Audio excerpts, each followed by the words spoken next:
오늘은 말라기서 3장 6절에서부터 12절까지의 말씀을 가지고 인생을 회복시키는 세 단어, 인생을 회복시키는 세 단어라는 제목으로 하나님 말씀 증거하도록 하겠습니다.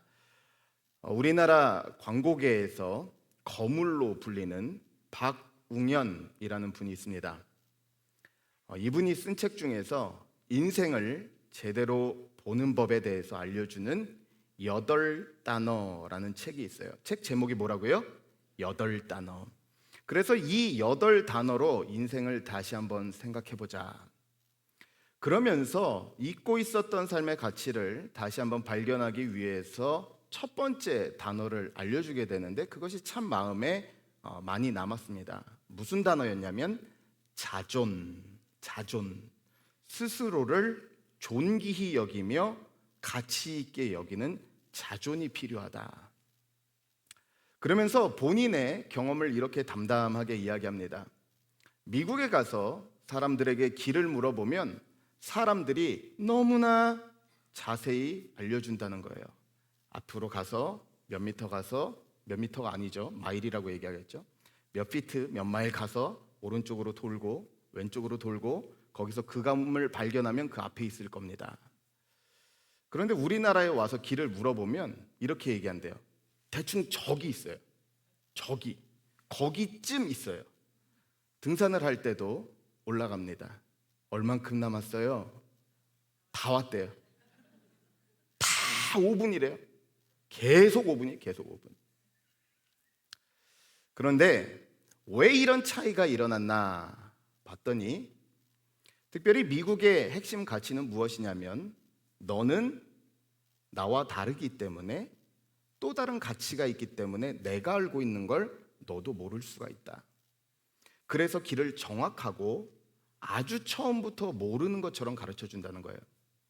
그런데 한국에서는 길을 물으면 저기쯤이요 라고 얘기한대요. 뭐냐?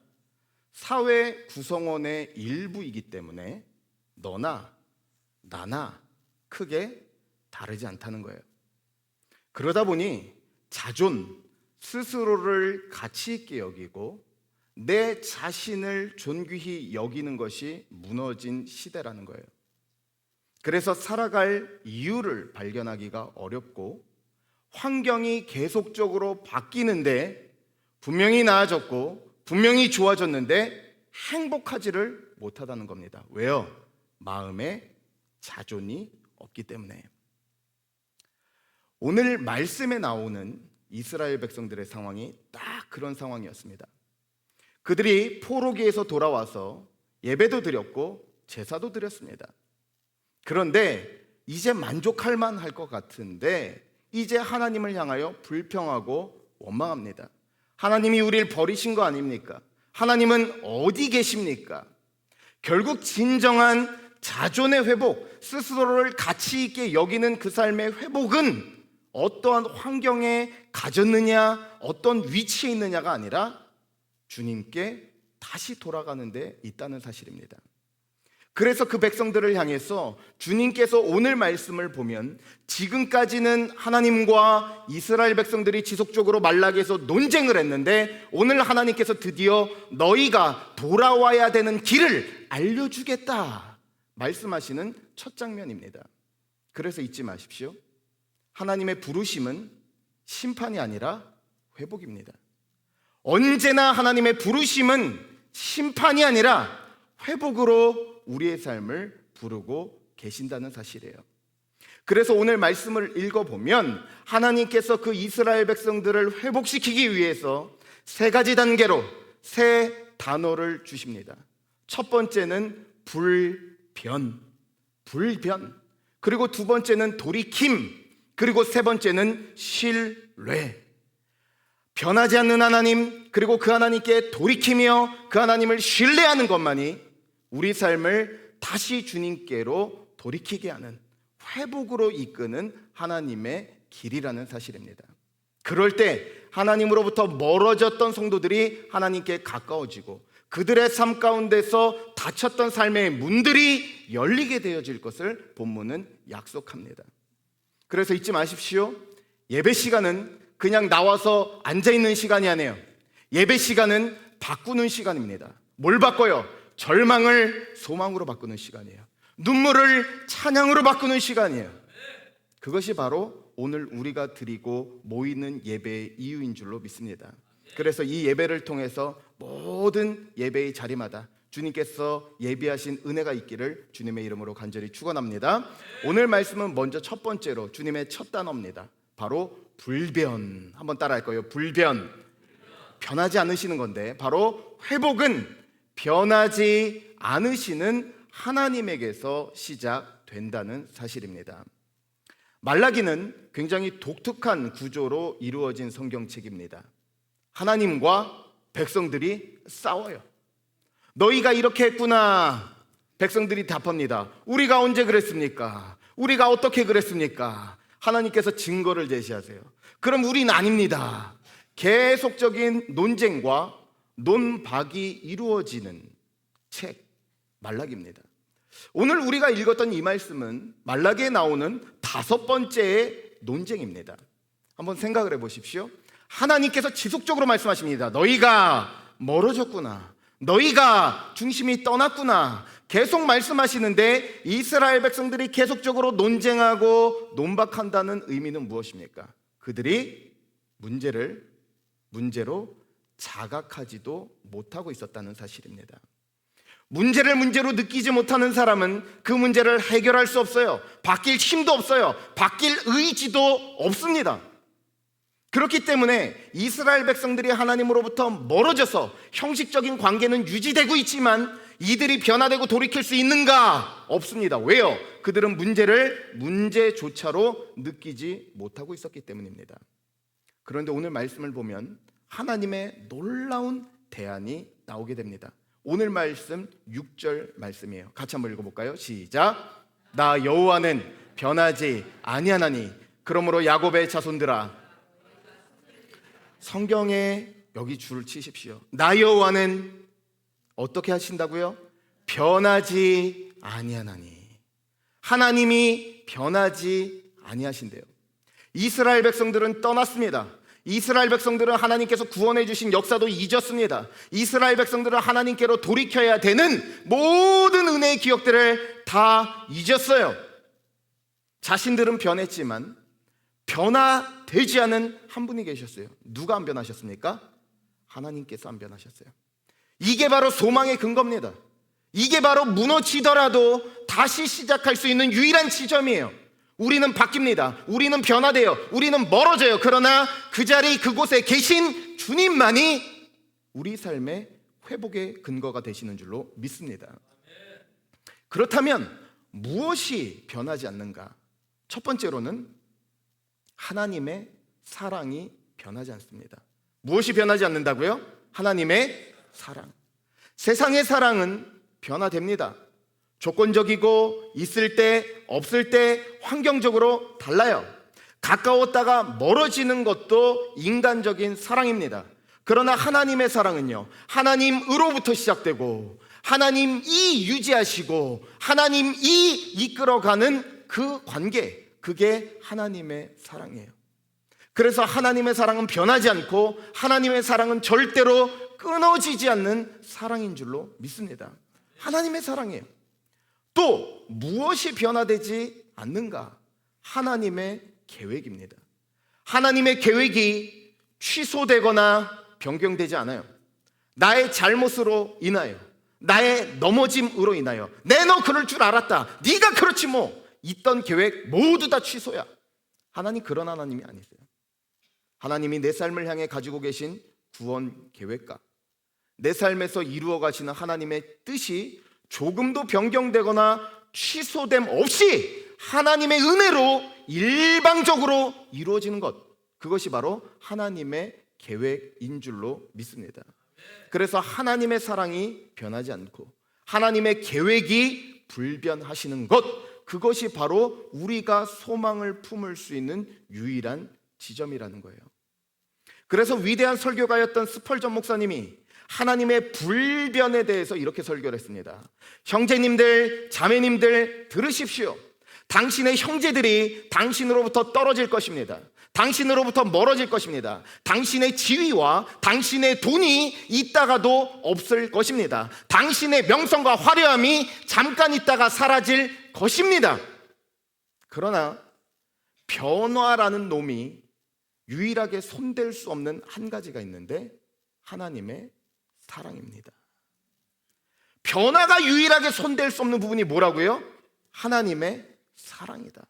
하나님의 사랑, 내 삶을 향한 계획 결코 변하지 않음을 확신하실 수 있기를 간절히 축복합니다.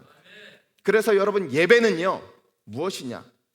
예배는 내가 사랑했던 모든 것들이, 내 주변에 있는 모든 것들이 결국은 나를 다 실망시킬 것을 기억하는 시간입니다.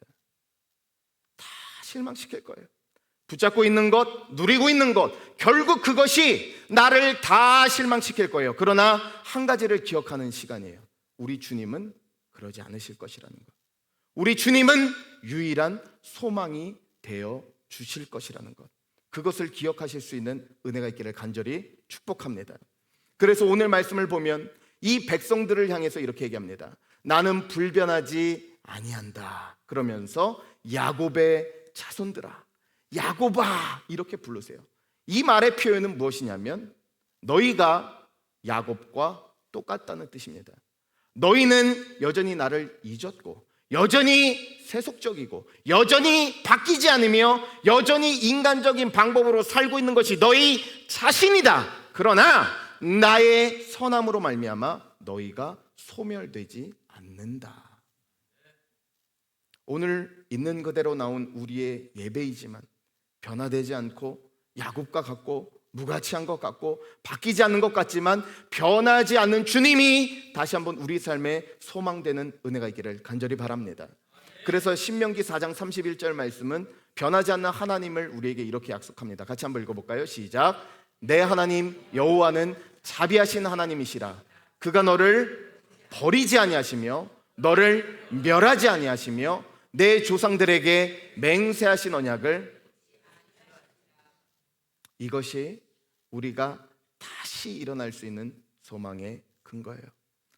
나는 하나님의 약속에 신실하지 못할 때라도, 나는 주의 말씀을 잊을 때라도 하나님은 신실하시고 하나님은 지키시고 하나님은 기억하시기 때문입니다.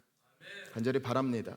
우리 성도님들 오늘 예배 가운데 주님으로부터 너무 멀어졌다 생각하고 다시 일어날 앞날이 가능성이 힘이 없다고 생각할 때 나를 보면 절망합니다. 내 느낌 붙잡으면 우울해집니다. 그러나 변하지 않는 하나님을 다시 볼 때 내 삶 가운데 다시 일어남의 은혜가 임하게 됩니다.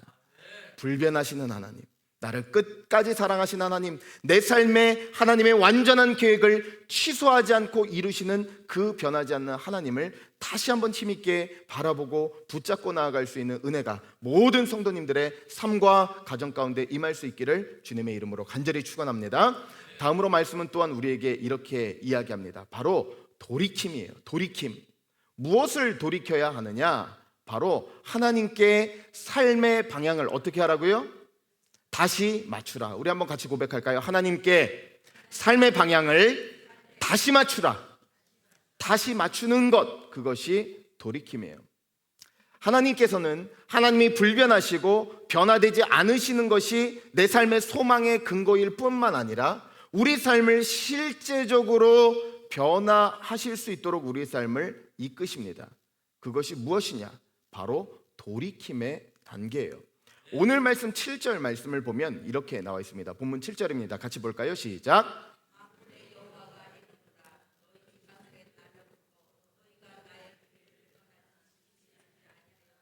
그런즉 내게로 돌아오라. 그리하면 나도 너희에게로 돌아가리라 하였더니 너희가 이르기를 우리가 어떻게 하여야? 자, 말씀을 보면 이렇게 얘기합니다. 만군의 여호와가 이르노라. 너희가 너희 조상들의 날로부터 너희가 나를 떠났다. 언제부터 떠났다고요? 너희 조상들로부터.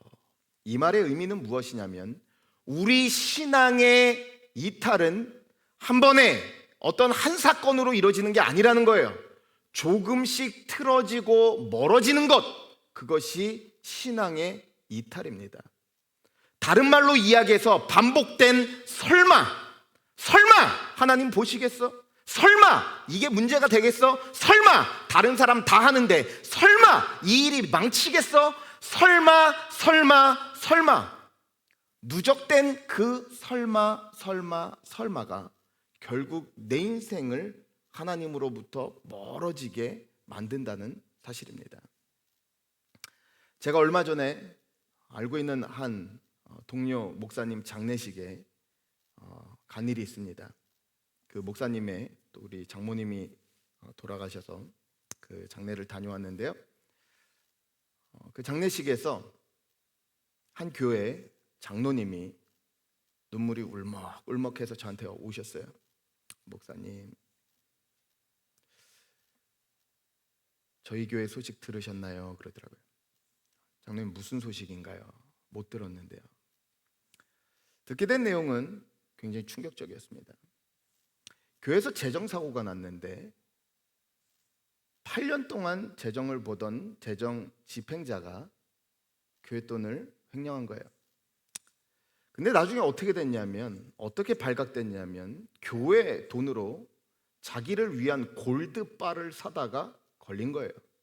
뒤에 감사팀에서 추적하다가 처음에는 작은 한두 개를 전용 처리하는 거였습니다. 그런데 그게 누적된 겁니다. 내가 너무 지금 급하니까. 설마 이 한 번이 문제가 되겠어? 설마 이걸 누가 알 수 있겠어? 그 한 번에 설마였습니다. 그런데 안 걸렸거든요. 그 다음번에 또 결국 8년 동안의 일들이 누적이 돼서 그분이 교회로부터 형사 고발을 받았습니다. 너무나 충격적인 이야기였어요. 처음에 설마 했던 그 한 번이 결국은 돌이킬 수 없게 멀어졌다는 사실입니다. 그래서 성도님들 잊으시면 안 돼요. 들키는 게 은혜입니다. 드러나는 게 축복입니다. 하나님이 막으시고 다루시는 거예요.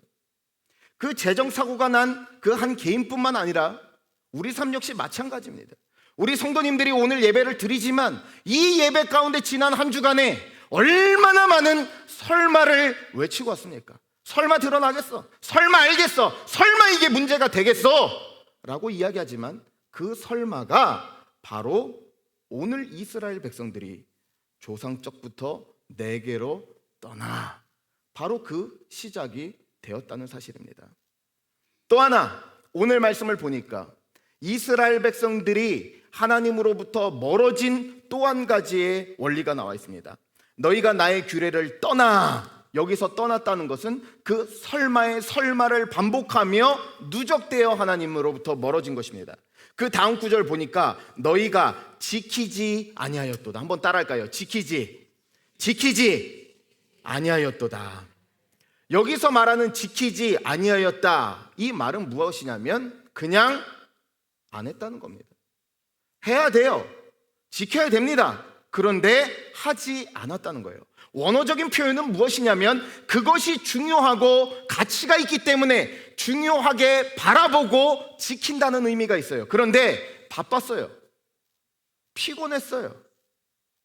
내 기분이 아니었어요. 그래서 안 했습니다. 그런데 그 태도가 신앙이 되고 결국은 돌이킬 수 없을 만큼 멀어지게 되었다는 거예요. 그래서 우리 교회를 요즘에 등록하시는 성도님들 중에서도 다른 교회에서 상처를 받거나 다른 교회에서 오시는 분들도 계세요. 근데 그분들에게 제가 꼭 권면합니다. 새가족 교육 끝날 때쯤에 교회에서 6개월 지나시면 봉사하고 마을에서 헌신하십시오. 왜요? 일꾼이 필요해서 일 시키려고 그런 게 아니에요. 교회에서 상처를 받고 어떤 이유에선가 내 신앙이 주저앉으면 우리는 뭐라고 생각하냐? 예배 잘 드리면 회복될 거야. 아니요, 회복 안 됩니다. 예배 잘 드리면 회복될 것 같은데 이미 방향이 틀어졌어요. 무엇으로요? 존귀히 여기며 주의 전을 사랑하며 헌신해야 되는 것으로부터 멀어졌기 때문에 오늘 말씀에 나와 있는 것과 같이 지키지 아니하여 하지 않음을 통하여 그 신앙이 예배만 드려서 잘 회복될 것 같은데 회복이 되지 않더라는 것입니다. 그래서 저는 간절히 바랍니다.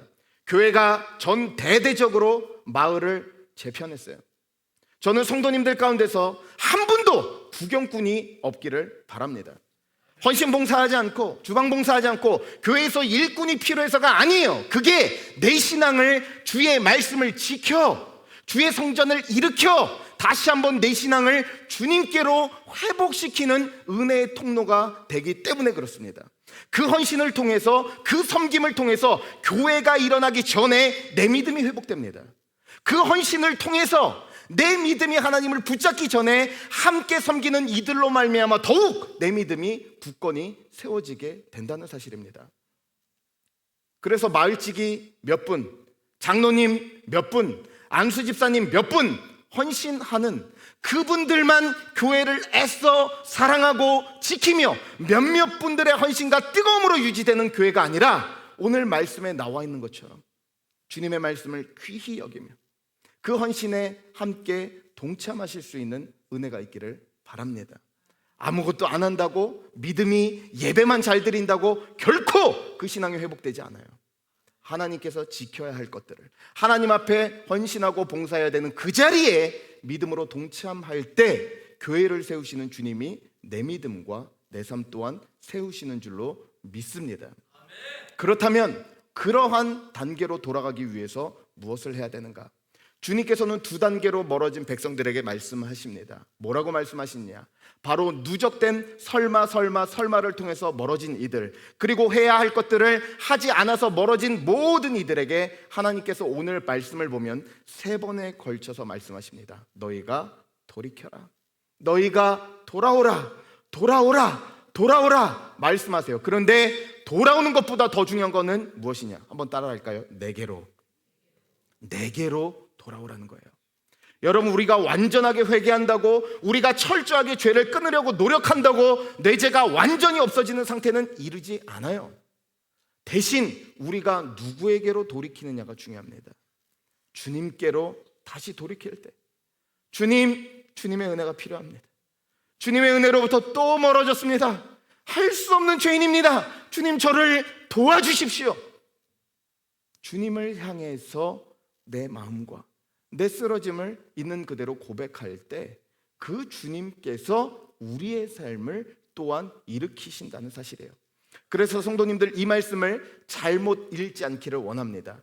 내가 돌이킬 때 하나님도 돌이키신다. 내 회개가 있어야만 반드시 하나님이 받으시는 게 아니에요. 왜 회개가 필요합니까? 내가 돌이켜야 이미 돌이켜 계신 하나님을 만나기 때문에 그래요.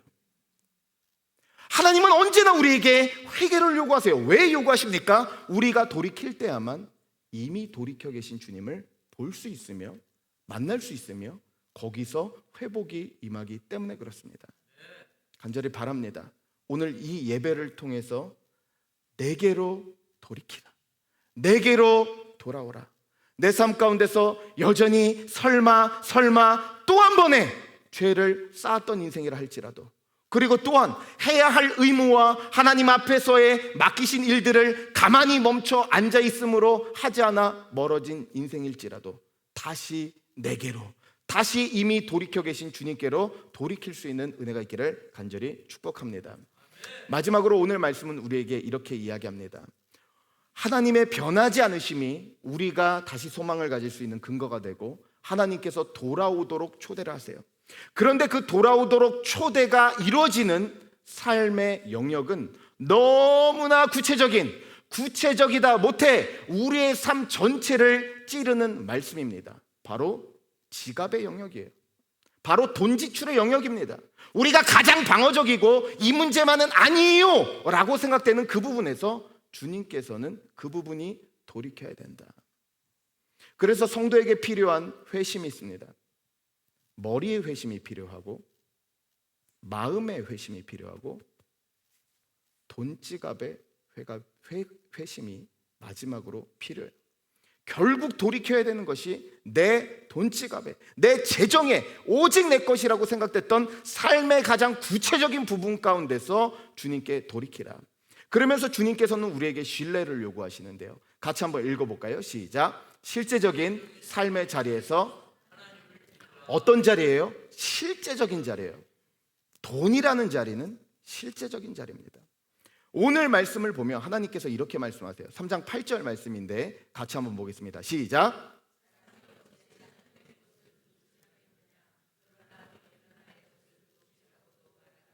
우리가 어떻게 주의 것을 도둑질하였나이까 하는도다. 이는 곧 11조와 봉헌물이라.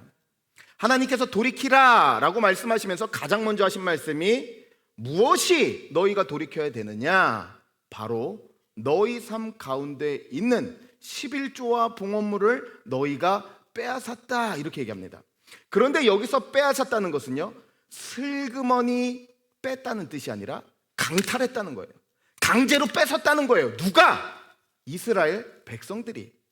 그러면서 백성들이 묻죠. 하나님, 언제 우리가 그렇게 했습니까? 그러자 하나님이 이야기합니다. 11조와 곧 봉헌물이니라. 너희가 마땅히 드려야 할 것들을 내게 드리지 아니한 것이 바로 내 것을 빼앗은 것이다. 우리는 사실 이 부분을 다루면 모든 성도들이 부담스러워합니다. 왜요? 아니, 지금 먹고 살기도 힘든데, 주택담보대출 내기도 바쁜데, 목사님이 우리 재정 상황이나 상황도 알지도 못하는 것 같은데 어떻게 이런 얘기를 그렇게 쉽게 할 수 있는가? 그런데 여러분, 한 가지를 반드시 기억해야 합니다.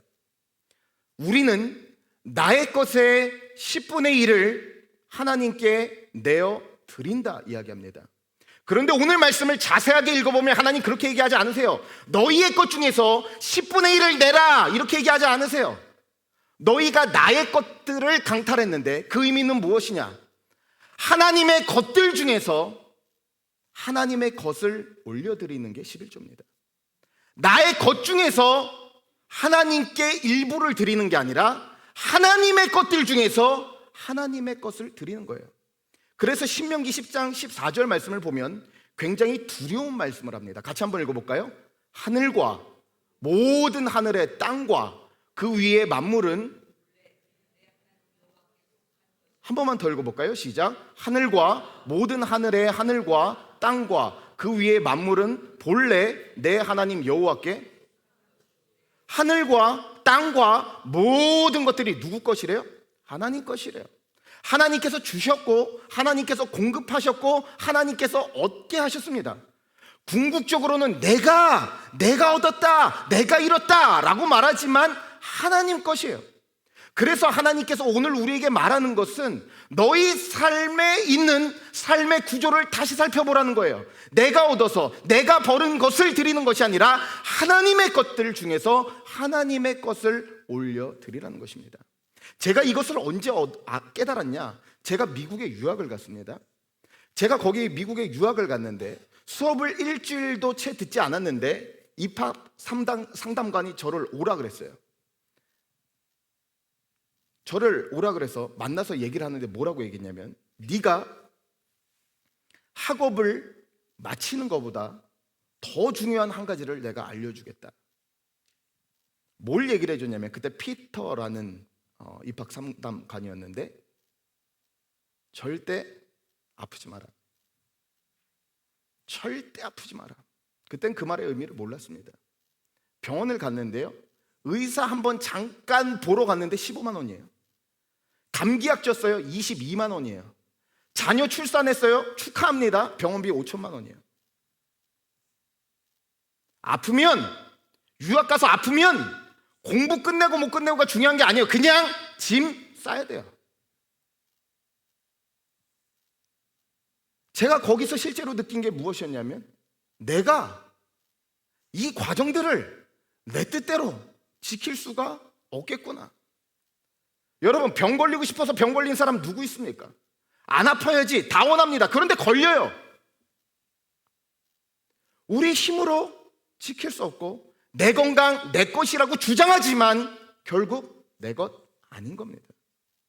그래서 하나님께서 오늘도 말씀하시는 것은 내 것이라고 붙잡고 있는 것, 당연히 내 거라고 생각되는 것이 하늘과 땅의 것들을 가지신 하나님의 것들임을 인정하라는 것입니다.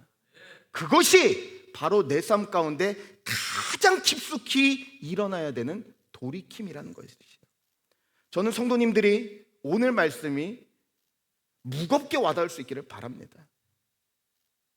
그래서 엄밀하게 말하면 11조는 돈 문제가 아닙니다. 11조는 액수 문제가 아닙니다. 11조는 내 인생의 주인이 결국 누구냐는 문제입니다. 그런데 놀라운 것은 하나님께서는 어려운 상황이에요. 힘든 상황이에요. 그런데도 하나님을 신뢰하겠다고 붙잡는 이들에게 오늘 말씀 보면 놀라운 두 가지 약속을 주세요. 하나는 하늘 문을 여시는 약속과 또 하나는 보호하심과 막아주심의 은혜입니다. 오늘 말씀 3장 10절 말씀인데 같이 한번 읽어볼까요? 시작. 너희의 온전한 11조를 창고에 들여 나의 집에 양식이 있게 하고 그곳으로 나를 시험하여 여기 줄치십시오. 내가 무엇을 열고요? 하늘 문을 열고. 여기서 말하는 하늘 문이 어디에 또 등장하냐면 열왕기하 7장 말씀을 보면 등장합니다. 그 말씀을 보면 이스라엘 백성들이 포로로 끌려가기 직전에 이제 이스라엘 백성들이 포위를 당해요. 먹을 게 떨어집니다. 이제 밀가루와 먹을 것들이 사라져요. 그래서 사람들이 얘기합니다. 우리 삶 가운데 박박 긁어서 내 노력으로 채우려고 해도 얻을 것이 없는데 어떻게 하느냐. 그때 한 사람이 지나가면서 얘기합니다. 누군가 하늘 문이 열어서 그런 채워지는 일들이 있을까 보냐 얘기해요. 내 손과 내 노력으로 얻을 수 있는 것 이상으로 채워지는 역사가 무슨 역사예요? 하늘 문의 역사입니다. 내 손으로 잡을 수 있는 건 적어요. 내 노력으로 얻을 수 있는 건 약해요. 그런데 내 필요를 채우고도 남는 그 모든 필요를 채우는 은혜가 뭐예요? 하늘 문을 열어주시는 은혜예요. 하나님이 내 삶의 주인이시라는 것, 내 건강과 내 물질과 내 계획의 주인 되심을 인정하는 그에게는 작은 손으로 작은 능력으로 살아가는 것이 아니라 그 삶의 필요를 채우시되 하늘 문을 여셔서 내 필요와 공급을 넘치게 채워주신다는 사실입니다. 그리고 또 하나 말씀을 보니까 또 한 가지 은혜가 임하죠. 막아주심의 은혜예요. 3장 11절 말씀 같이 한번 읽어볼까요? 본문 11절입니다. 시작. 만군의 여호와가 이르노라 내가 너희를 위하여 메뚜기를 금하여 너희 토지 소산을 먹어 없애지 못하게 하며 너희 밭에 포도나무 열매가 기한 전에 떨어지지 않게 하리니. 이 말씀도 참 재밌는 말씀입니다. 이 말씀을 잘 읽어보면 하나님께서 이렇게 말씀하십니다. 메뚜기라고 나온 단어가 원래는 포식자라는 전체를 포괄하는 용어입니다. 너희 포식자, 너희 결과, 너희 소출을 빼앗는 자들을 내가 꾸짖으리니, 내가 꾸짖어 쫓아내리니 너희 성과와 너희 땀의 열매가 결코 흩어지지 않고 다 거두게 하겠다. 삶이 언제 허무한지 아십니까? 노력을 열심히 했어요. 다 수포로 돌아갑니다. 없던 일이 돼요. 여기서 이 문제 저 문제 틀어지는 일들의 연속입니다. 마치 결실해야 되는 포도원에 같이 분명히 거둬야 되는데 다 걷지 못해요. 그런데 하나님께서 말씀하세요. 하나님을 신뢰하는 인생에게는 헛된 노력이 없게 하시겠다. 반드시 그 끝에 거두게 하시겠다. 그 계획을 하나님께서 이루어 헛된 노력이 없게 하시겠다 말씀하시는 거예요. 이 얼마나 놀라운 결과입니까? 내 삶 가운데서 내 노력으로만 사는 것 아닙니다. 그 내 노력이 결과를 담보하는 것도 아니에요. 그런데 하나님이 그 결과를 이룰 수 있는 모든 것들을 꾸짖어 내어 쫓아 온전한 결실로 열매 맺도록 인도해 주신다는 사실이에요. 그래서 하나님을 신뢰하는 자들은 한 가지를 확신하셔야 됩니다. 내 인생의 결론을, 내 인생의 결과를 내가 마침표 찍는 것이 아니라 하나님이 마침표 찍어주십니다. 하나님이 마침표 찍어주세요. 하나님이 마치게 하세요. 하나님의 이름 높이며 끝나게 해주신다는 사실입니다. 그래서 저는요, 오늘 이 말씀이 성도님들에게 거룩한 부담감이나 짐으로 와닿는 것이 아니라 하나님을 신뢰하는 자들이 누릴 수 있는 영적인 기대감으로 와닿을 수 있기를 간절히 바랍니다. 그래서 중세 신학자 안셀름은 이렇게 얘기했습니다. 나는 믿기 위해서 이해하는 것이 아니라 나는 이해하기 위해서 믿는다. 나는 믿기 위해서 이해하는 게 아니라 나는 그것을 이해하기 위해서 먼저 뭐 한다고요? 나는 먼저 믿는다. 하나님을 믿는 자들, 하나님을 신뢰하는 자들 이해하게 될 것입니다. 오늘 그 약속을 왜 하셨는지를 보게 될 것입니다. 그것이 돌이킨 자들이 누리는 삶의 열매요 결과입니다. 오늘 이 예배를 드린 모든 성도님들의 삶 가운데서 이 돌이킴의 은혜와 또 하나님께서 내가 걸어가는 발걸음 가운데 내 필요를 채우시는 하늘 문을 여시는 은혜 또한 뿐만 아니라 온전한 소출과 결실로 말미암아 마침표 찍어주시는 그 회복의 은혜가 모든 성도님들의 삶 가운데 임할 수 있기를 주님의 이름으로 간절히 축복합니다.